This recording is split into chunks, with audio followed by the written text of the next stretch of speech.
Welcome to the Foxbody FX podcast. My name is Lance with Foxbody FX. Today, one of my top 5 interviews I've always wanted to do. We have Steve Saleen with us. So Steve, how are you? Good, and great to be here. Hey, I'm super glad you're here at Ponies in the Smokies 23. The car you bought, obviously, we'll get into that you've unveiled. Everybody was super excited. What a great unveiling yesterday that was. Yeah, no, it went very well, and we're really excited to be here.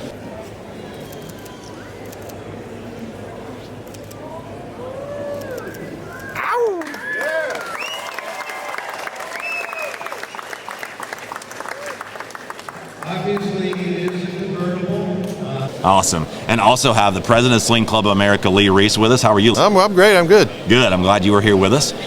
So we'll get right into it. I think that obviously you said something yesterday about 40 years. I mean, going back to then, can you even imagine, let's say 15, 20 years ago, that you'd be here doing this, unveiling that car? No, it's pretty surreal in a lot of respects. It was, as I mentioned yesterday, literally this year is 40 years that I started, and the concept was to actually take, we had our own race team, and I wanted to pursue racing. Yeah. But we had the opportunity where I could take and change a few of the Mustangs back in 1984 and model. So we actually started in 1983, but it was an 84 model was already out when they do the model change. The concept was we do a few special edition Mustangs to support the racing. Yeah. Very similar to what Enzo Ferrari was looking at doing, supporting their racing endeavor. And no idea that it would have grown to what it is today, where we've done tens of thousands of Saleen Mustangs, and the value of Fox bodies is through the roof these days. I know. And so it's been very gratifying, a very unique process. That is incredible. Lee, what do you think as far as, where the culture is going with Saleen's being the Saleen Club of America president? Where do you think Steve has the next 10 years to look forward to? Well, it's just, I think the biggest thing is just the amount of technology. Just make it the next 25 or 30 years. 25 or 30, yeah. So I know I'm going to live a little longer. Hey, extend it out. We'll give you more credit than that. Yeah, that's right. I got you. I didn't mean it that way. I'm just You're kidding. looking good, man. Good shape. Just kidding. We got to go long term. That's it. That's right. I think the greatest part is just the amount of technology that's available today and what they're able to do with the cars. And I had the pleasure of going out to Saleen a couple of years ago to sit down as basically a brand ambassador to discuss how these cars are built and how they order them and how they're produced and how they compete with what you can buy off the floor today. And it's, it really financially, when you look at comparable cars, what they can do with a car, the way it's ordered and built, you can buy one for practically less than you can of a comparably compared GT. And in his words, it was like, well, why would you buy that? Why wouldn't you buy the Saleen and the exclusivity, and then be a member of a unique and club? I'm going to use the word club. Yeah. It doesn't necessarily reflect on us, but that's what we're about. And so it just the way the cars are coming out today. I mean, we love the Fox bodies, and they're certainly unique in their own right. But the modern cars, you can't. I mean, the creature comforts are insane. Yeah. So give me a story, Steve. I know you got some from back in the day that you just can remember, a very vivid recall of a racing story or something that was just really unique from back in the day when you were racing, or maybe when the first Fox bodies were coming out, and what was going on back in those days. Well, it was very similar. It was a different, a little bit of a different time, but basically the concept is very similar to today. Building the Fox body. So after we started, I built my first prototype. Had to borrow the car from my sister, and ended up building the first prototype. And then once I started showing it around, we started getting orders, and we really started activity with a lot of the Ford dealers throughout the U.S. And so volume built pretty quickly from the get-go. And because of our change to it, though, it was very labor-intensive to change the car around, because there was a lot of things that Ford was producing that I didn't need on the car. Okay. And so I came up with a great idea that I would go back and to Ford and asked him, well, could you actually build a special version of that would be a little unique off of your assembly line? To my surprise, Ford said yes. Really? Yeah, and I could not believe That's amazing. that we could do that. The one thing I did not ask was the price of the vehicle, and because what I wanted is I wanted the Foxbody to come with the narrow wheels. They had a pinstriping on the side of the car. I wanted that deleted. The deck lid had on the GT model had holes in it, and I wanted that deleted, so I didn't have to fix those. weld up the holes on this. I was changing the seats, so I just wanted one of the seats in this, and I wanted the basic steering wheel, and there's probably a couple other things that I needed as well. And Ford said, yeah, we'll go ahead and do that. I bet you felt incredible. And I was like going, wow, this is like a dream come true. And then the cars got built, and they started coming to our facility. And then I realized, wow, I'm only getting a $100 credit for all of this deleted. And if we could take the tires and wheels, and I could wholesale them out for more than what we were doing. So I quickly decided that wasn't the best economic decision. So we kind of went back to the normal way Ford was building it on that. So that's a story on the Foxbody that probably a lot of people have not heard from us before. But so it gives a little bit of the insight at the early. That's really cool. End of 1984, 1985 time frame. So I have a question. I've asked multiple people, and multiple people, not Lee, but some other people that are very Saleen, all right? They're guys that are Saleen guys. And I haven't gotten a straight answer. So since I have an SSC, I want to know what SSC stands for. Well, it can be whatever you would like it to be. It could be Steve Saleen's car, I haven't heard that one. So that was what, when we were actually doing it, that's what the guys in the shop said, oh yeah, SSC, that's Steve Saleen's car. And this is on that. But it can be... so it didn't really have an acronym for anything? We did not look at the specific nomenclature of that car specifically on it. So we thought, well, we'll just make it so it can be a lot of different things. That's unbelievable. I always thought it was the Saleen Supercar, Saleen Super Coupe. Those are the things I've heard. That was those Saleen Supercar was in that conversation as well. Okay. So, but not one thing. So it's you guys hear that out there listening. It's whatever I want it to be. Steve just said. So I'm going with Saleen Super Coupe. Okay, there you go. That's it. Or Saleen Supercar, because it's not a coupe. So now, today, actually yesterday at Pitts, you said, hey, I'm going to bring the SA40 out here and unveil it at Pitts. What an honor for Pitts and all the people here. That was incredible. Tell us a little bit about that. Well, first of all, it's incredible that it's 40 years. Absolutely. And as I mentioned, we started when we were only 1 year old, so we don't want to age ourselves. But it is the one thing that I mentioned yesterday that a lot of people don't know, and that is that with the exception of the Ford Mustang itself and the Chevrolet Corvette, the Saleen Mustang nomenclature nameplate is the longest continuing nameplate in North America, next to those two.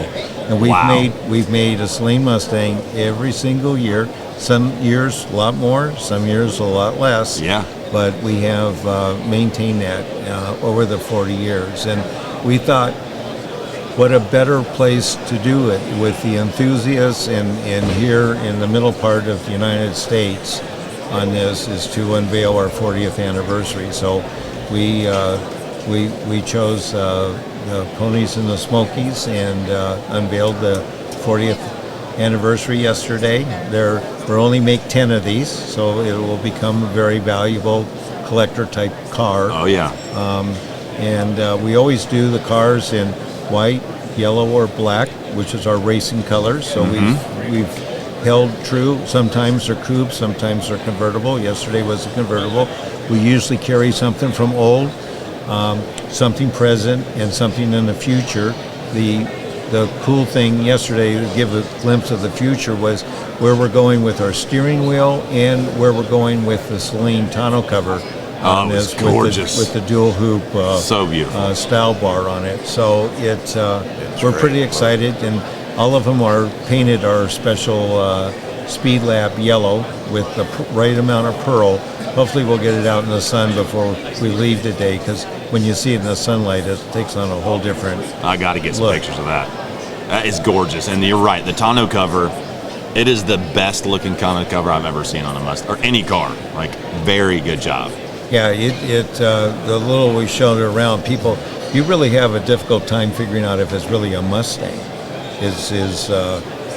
On doing that, Looks the way beautiful. that we did the front and all the latest in the aerodynamics to give us less drag and more downforce, so we have better handling. Because the one thing that I've always been true from the beginning, and this gets back to the Fox bodies, is we never designed a car just for the design's sake. Everything we do, we can argue about Saleen across the windshield, okay, but except for that, everything we do is to improve the performance of the vehicle, and that we have to this day have stayed true to. We believe form follows function, and we continue to live by that every single day.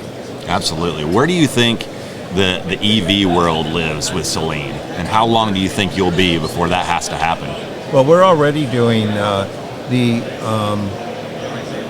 one thing I've always felt is that we've had a pretty good, I won't say crystal ball, but I've never really, obviously I've lived in the past, but I don't look at the past. I've always looked at where the future trends are, and that has always served us well at Saleen. And so the EVs are definitely part of the landscape. We started, actually, we have a Saleen version of the Tesla that we debuted up at Pebble Beach in 2014. So this was not a come lately from our standpoint. Right. I remember that. And we actually, with Ford, not a well-known fact too, is that we also were the Ford factory race truck team racing the Ranger pickups back in the late 80s and the 90s. And the truck guys at Ford actually are probably the more progressive people at Ford Motor Company, truth be known. And so they were working on all-electric pickup trucks back in the late 80s. Really? And they shipped out to us in California, they shipped out for our evaluation, electric pickup truck. Was it a Ranger? Yeah, and Wow. we got it, and we drove it, and we want to choose my words carefully here, but it was a little underwhelming, to say the least. We were talking about, wasn't the mileage or the range that we had, we were talking in terms of, can we actually make it around the whole block on a charge? And the handling of it is why they sent it to us. We kind of go, wow, I'm not sure that this could ever handle even acceptable on anything. And so that was the late 80s, early 90s. And then then about 10 years later, Ford sent out a Crown Vic to us that was all electric. Really? For us to go through and do all of that. And there we could at least drive it a few blocks, and but the handling and everything was, and we're sitting there going, wow, I don't see how you're going to get an electric vehicle on this. But so we've kind of watched from the beginning of time the whole progression of how things have improved in the range, ability, and then really designing the cars for electric. And as we move into the future, we are going to see a lot more electric cars. However, that said, I don't know that it'll be 100% electric. I think the legislation and the political landscape is on a bandwagon, but no one has really thought this thing through. I agree of wholeheartedly. exactly what. So I don't know that the internal combustion engine is dead yet. So I would, like Mark Twain, its demise has been maybe pre-stated ahead of time, but the technology, as Lee was saying, has moved. So where we're going to see a lot of exciting type of automotive products here in the future. Well, I can't wait to see the Saleen stamp on maybe the first hybrid Mustang or something like that. It's going to be pretty epic. Well, we're talking about flying cars too. So. Okay. Okay. He's getting out there now. I love this, man. Well, I really appreciate you coming in. I know you have some autograph signing to do and stuff, so I don't want to hold you up too much longer, but if you had something else to say to people out there listening that are Saleen fans, and just to give you an example, I just got a new puppy and named it Saleen. Even my kids didn't want me to, but I did it anyways. Little mini Bernedoodle. But if you had one thing to say to your fans out there, what would it be? Well, just that keep coming out to the shows. We enjoy meeting all of it. I love to hear all the stories. I'm looking at now several generations of Saleen owners, and having Lee Reese as the head of the Saleen Club has really moved that. We call it the tribe. It has really grown, and but it just people love their cars, and it's a new generation. Even though they spend all their time on video games and all of that, they need to really experience what the automobile and transportation and what the future, and a lot of fun. So the ride is not over by it's not. It's just actually beginning, and I think we love hearing and meeting everyone. That's incredible. I really appreciate your example that you lead out there, and just really getting out and meeting people. I mean, you do not hide. You're very approachable, and you like to take pictures and sign autographs, and just kind of a man of the people, and I appreciate that about you very much. So thank you very much for being on the podcast.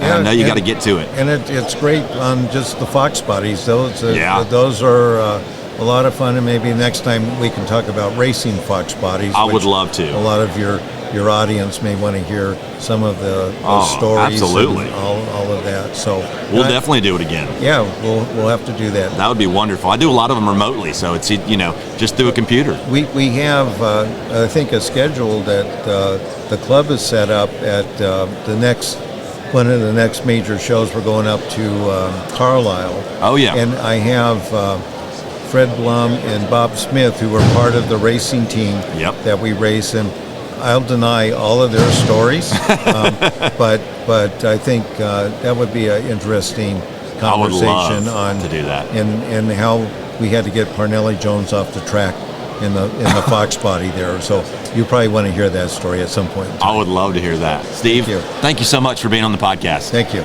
Appreciate you. Bye.